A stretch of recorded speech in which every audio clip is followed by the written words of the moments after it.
Мемлекеттік қызметші күні мерекесіне орай облыс әкімінің жүлдесіне арналған мемлекеттік және ведомство қызметкерлерінің дәстүрлі спартакиадасы басталды.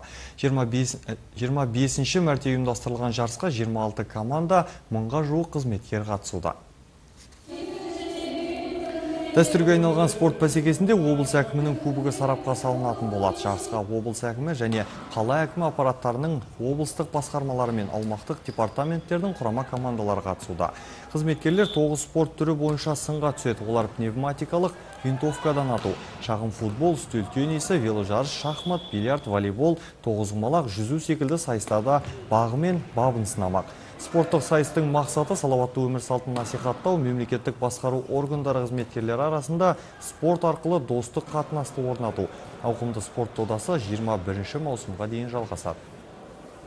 Мұз айдыны спорттық кешенінде облыстық дене шынықтыру және спорт басқармасымен бірлесіп, жыл сайынғы дәстүрлі мемлекеттік және ведомство органдарының арасындағы, мемлекеттік қызметкерлер арасындағы спартакиада бастау алды.